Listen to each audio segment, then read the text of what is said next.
Какво очакваме от приложната кинезиология, което се започнала като направление в холистична медицина, обаче накрая се оказа, че тя не е направление, цяла наука.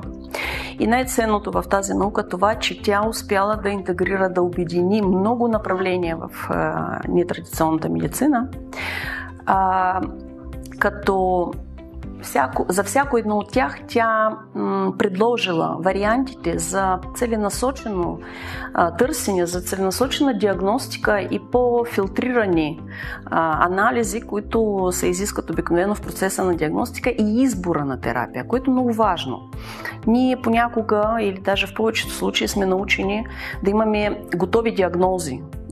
Съгласни сте, нали? Човек идва, ние го оглеждаме, питаме на базата на информация, която получаваме. Тя е абсолютно субективна. Ние можем да извлечем от нея нещо полезно, но тя е субективна. Ние казваме, това е ОРВИ там, да, кашля, значи там гърлото го боли или още. Вече сме готови. Ние сме готови с диагнозата, ние сме готови с начина на лечение. Приложната кинезиология не работи така. Приложната кинезиология, анализа го използва, за да разбере дали пациента или случая, който трябва да бъде диагностициран, обработен и съответно да се избере начина на лечение, дали той е в нашата сфера на влияние. Т.е. ако аз ще се върна към тази тема, ако аз съм, например, хомеопат, аз не мога да работя с чупен крак, с хомеопатия. Да? Той крака трябва първо да му се сложи гипс, да? А оттам нататък вече да правим каквото и да било.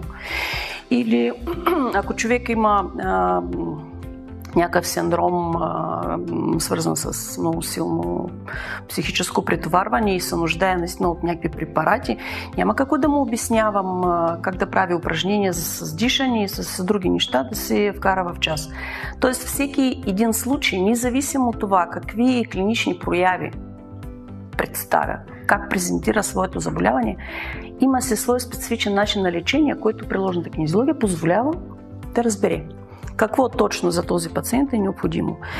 5 пациента с болка в рамото, но в единия случай пациент ще трябва да се работи чрез мануални техники, масаж. В другия случай иглотерапия, защото това е енергиен проблем, който се проявил на физическо ниво с болка в рамото. А при трети пациент трябва да се решава въпроса с гастрит. И по никакъв начин, ако всички се лекуват с мануална терапия, ние няма да постигнем еднакъв ефект в тези всички случаи. Само при този, който се нуждае от мануална, ние ще постигнем ефект. Или само при този, който се нуждае от хапчета за рефлукс, например, ние ще постигнем ефект. Всички останали не. И ето проблем. Ние прилагаме една и съща терапия при едни и същи клинични прояви. А тя не работи. И ние си мислим, нищо не става от мене, да? Не мога да направя нищо не мога да реша. Ние не можем да решим. Ние не сме избрали правилния диалог, не сме постигнали обратна връзка с пациента, за да разберем какво на него му е необходимо. Ние имаме такъв багаж, различни варианти на лечение. А ние не сме извадили точния подарък, да? Бърка детенцето в турбичката на дядо Мраз, вади нещо, вика, аз съм исках нещо друго, нали? Ако мама и тати знаеха предварително, щяха да му сложат това, което той трябва да извади.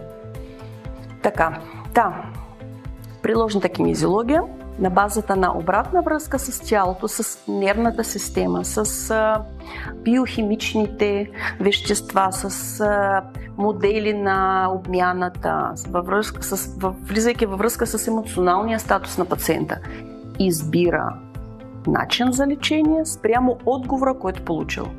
И ако отговора е не, просто ние не го пипаме. И ако отговора е не работете това рамо, не го разработвайте това рамо, значи ние няма да го разработваме. А се случва така, че тези 5 пациента, за които споменах, застават пред колелото, и почват.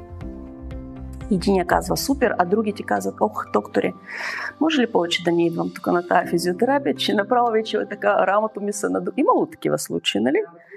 Коляното ми е такова, рамото ми е такова, моля да се не ме мъчете. Не, как така? В залата, давай, нали? Затова казвам, подхода от тук нататък, конкретно в вашата дейност ще бъде малко по-различен, защото ще има това червиче, което няма да ви позволи да се върнете пак към старите си представи за работа с пациента.